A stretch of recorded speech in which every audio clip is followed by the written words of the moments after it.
I would love to welcome Christine onto the stage, the director of Lynching Postcards. Thank you. Hi, everyone. So I have a few questions for Christine, and then I'll throw it over to you folks in the audience in the case you do have any questions. Christine, obviously, credits have just rolled. We just watched your film. You spoke to, I'm sure, a lot of experts about lynching postcards. How did you land on the few folks we ended up seeing in this documentary? Good question. First of all, I just want to start by saying thanks to everyone who's here in the audience and who just sat through this program. It means a lot as a filmmaker to have an audience, and so I appreciate you being here. Great question. I knew that I wanted to make a film, and in that film I wanted to very much highlight the perspectives of Black historians and Black scholars. So I was thinking about what are some of the voices that have been absent from some of the existing scholarship, and very much made it a point to seek out a younger generation of historians and of scholars who might be able to lend a new, different, and yes, Black perspective to the story. I felt like, in particular, I knew that in making this film, I didn't want it to just be a story about Black victimization or Black pain, that I really wanted to frame it in such a way that we were also telling a story of Black activism and of Black agency. And you see that in the film when we get to the story of the anti-lynching activists. And so I wanted to talk to scholars who were interested in that angle too and could speak from that point of view.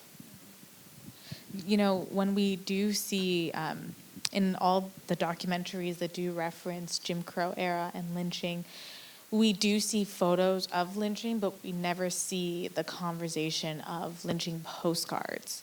When did you come across the concept, let alone actual physicality of a lynching postcard, and why did you know this was a documentary that needed to be made?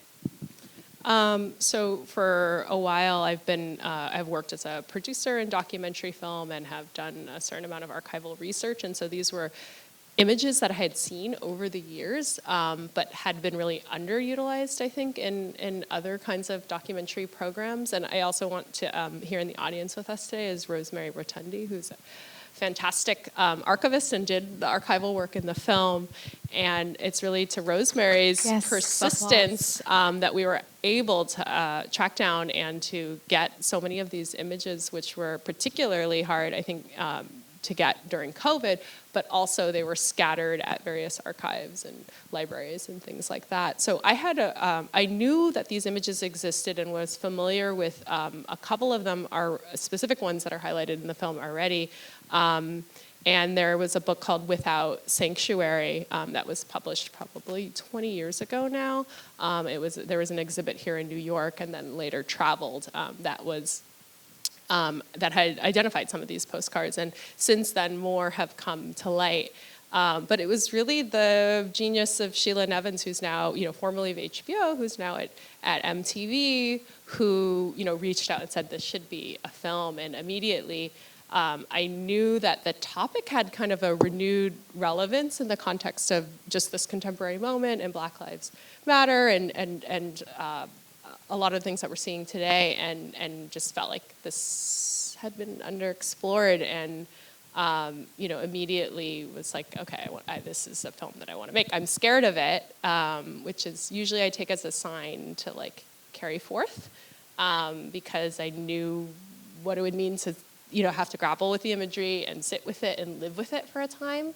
But I came to the conclusion it was just necessary to see. Necessary to confront.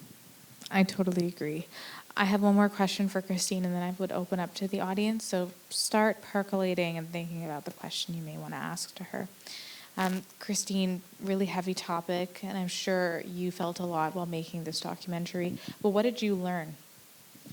There's so much that I learned, hopefully most of which is reflected in the film. It is a swift 15 minutes, and the film could have been longer, I'm sure.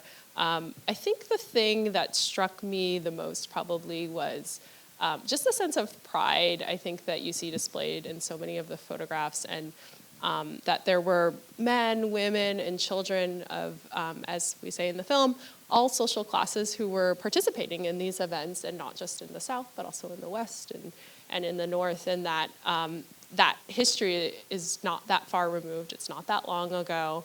There are probably some people's like grandparents in these photos. So that in itself was very striking, and the idea that people would travel to these events and that they were entertainment, you know. I knew a little bit about that, but I think the extent, you know, I didn't fully understand, and also just that, you know, that women also were lynched, which we talk about a little bit in the film. There's only one photograph that we have today of that, of a lynching of a woman, but there were others. And so, you know, this is the kind of stuff that it sticks with you, unfortunately, but you know, for me, the other thing, there's a lot of things I learned, but the other thing was just like this fact that, you know, after 200 attempts over the last century, we still don't have anti-lynching legislation, which is really surprising in a way. And I hope in some way that this film could help energize people around potential legislation. I think the last bill we had was introduced in 2020, but got stalled. So there's a lot there. And I think in the film, we're also trying to bring a photographic lens, you know, and look at it that way. Yeah. Thank you. Does anybody have any questions from the audience for Christine? Yes, right in the center. The question is about the length. Christine did mention it is a swift 15 minutes. This person in the audience is interested to know, how was that decision making possible, and did you think that at one point this could potentially be a longer film? I mean, my personal feeling is that every film has its own natural length. And so there wasn't anyone saying this should be this long or it should be that long. I just came to the conclusion through the material that I gathered that this was the right length based on the story that I wanted to tell. I wasn't trying to tell, you know, a whole history of lynching. I was trying to talk about lynching postcards and lynching photography in particular. And so that this length is what felt right to me. And I you know, I'm sure, you know, like I'm personally interested in this idea of, you know, how can I say the most in the least amount of time? And I also am very much excited by short filmmaking in particular, and I've also made a feature, but I love making shorts in a way and figuring out like that challenge of how to tell the story in a smaller amount of time. So there was no, it could have been longer, that'd be a different film, but I also feel like I just make sure, you know, as any filmmaker would, that every cut that's there is there for a reason. Every picture that you're showing has a purpose, and that you're advancing the story with every single edit and every single cut. And so I'm striving to tell a story as cleanly and as clearly as possible. And you know, people always want films to be longer, like somehow they're more substantial if they're longer and they're bigger, but I kind of feel like, you know, there's something to be said about, you know, the short form as a medium. And I also don't want us to be, you know, the imagery is like something that I had to contend with in the edit, you know, and I'm thinking about, well, how much do I show and how long do I show it and what part of the photograph am I showing?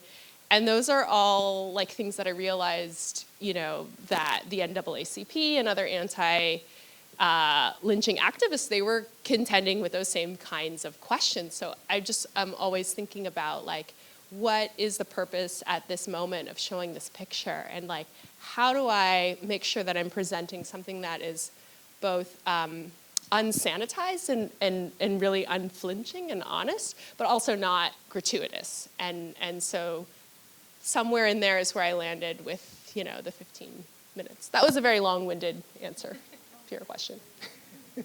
I believe right over here. Well, this is a question from Alex, one of the co-directors of Snowy.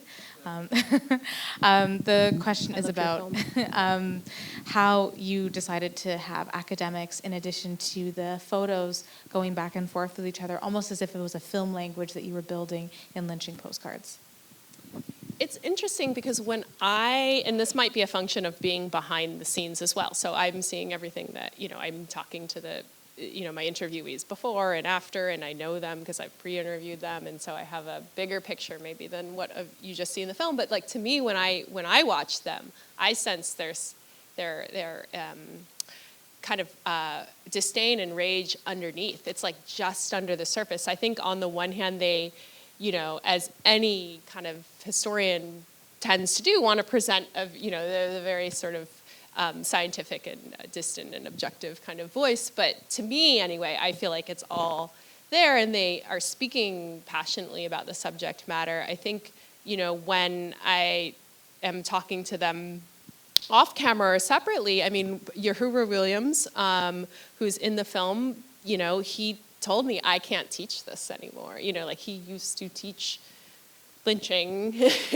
And it's, for him, I was taking him back to a space, that he realized that it's very hard to engage in.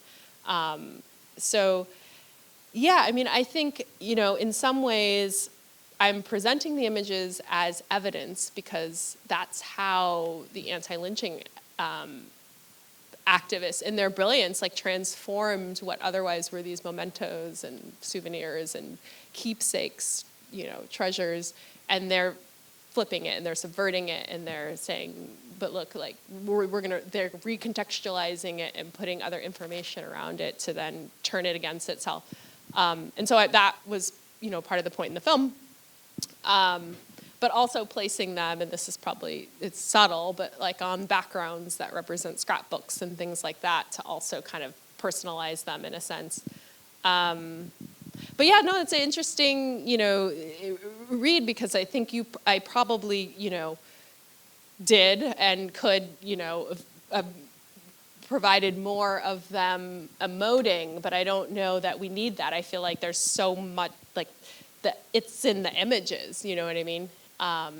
So, yeah, I hope they don't feel too distant. All right. Well, I want to get another round of applause for Christine for showing up today. Thank you. Thanks so much.